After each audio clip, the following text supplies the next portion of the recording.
in 2009. The documentary Man Down examines the effect of Mark's life and death on his family and his colleagues within the Welsh Guards. That's at 6:30. Then Carl Roberts presents Radio Wales Sport from 7 o'clock. All the day sports news plus castaway commentary with former 800-metre runner turned rocker Jimmy Watkins. That's at 7 o'clock. That's this evening here on BBC Radio Wales.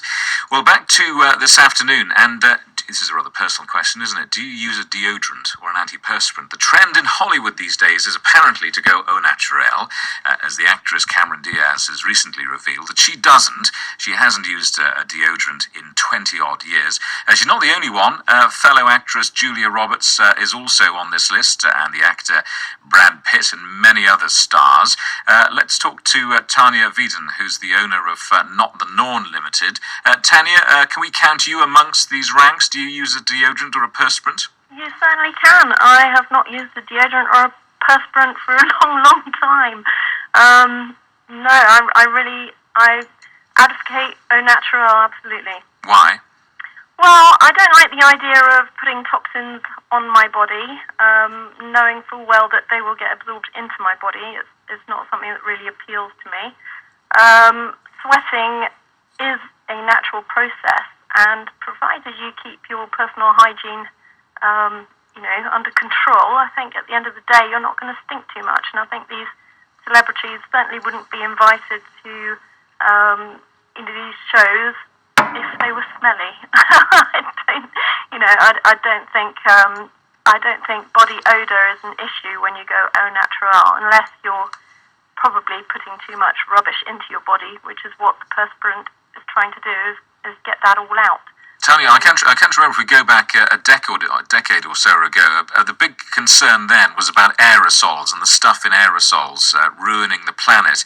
And then there was a scare, as you say, about people wondering what kind of chemicals were in all sorts of pharmaceuticals that was being put in makeup and deodorant and all the rest of it. So your particular concern is about the chemicals that go into the stuff going onto your raw skin. Absolutely. I think, we all know that what you put onto your body is going to get absorbed into your body, and it's the same principle that's used, for example, with nicotine patches. If it didn't work, if your skin didn't absorb things from outside, nicotine patches would not work. The whole idea is that you put something onto your skin to get absorbed into your body to have a physiological effect. Now, if you are putting chemicals onto your body, man-made chemicals onto your body, which we haven't evolved with and adjusted to, you are adding a toxic overload into your body that your body then has to deal with. And the more you put into your body in terms of toxins, whether you're eating them in the foods that you eat or drinking them or breathing them in, the more you add toxins to your body, the more of an overload your body is getting. And the more it wants to try and get rid of them. Naturally, your body tries to detoxify. And perspiring is one of the ways in which the body tries to do that. Come on, though, this stuff is tested till the cows come home. It's perfectly safe, isn't it? I wouldn't say it's perfectly safe. I would say that there are concerns about certain products or certain chemicals, such as parabens and phthalates, that are put into these products to have certain actions in terms of what they do. But certainly there are a lot of conditions that, for example, cancer, that is, we question, could it be caused by some of these toxins and this build-up? Certainly it's not something you can just go, it's all tested, it's all fine. Who does the testing? Follow the money. Generally, the companies that are producing the chemicals are doing the testing. So, how much do you want to trust what they have to say?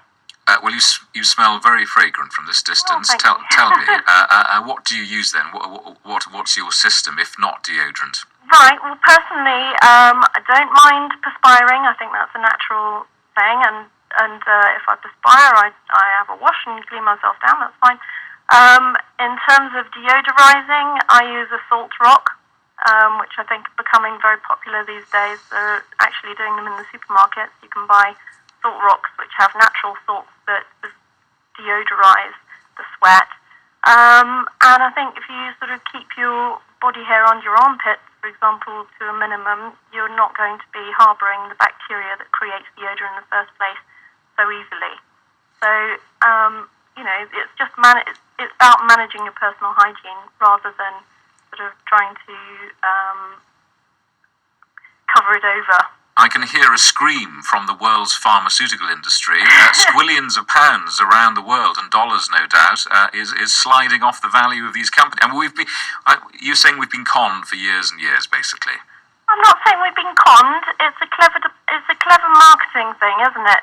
Make people worry about their odour and whether they'll have any friends because they stink, and you can sell products to them. So it's all about, at the end of the day, it's all about making money, and if that's their method of making money, then that's all well and good. But it's about us as individuals sort of questioning what it is we're doing and really doing our homework as to whether we think it's a good idea or not. So it's a personal choice. If you think pharmaceutical companies and drug companies, chemical companies are there for your benefit, then go ahead and use their products. If you don't necessarily believe that and you want to question what you're buying and why you're buying it, then have a look at the ingredients and do your own research.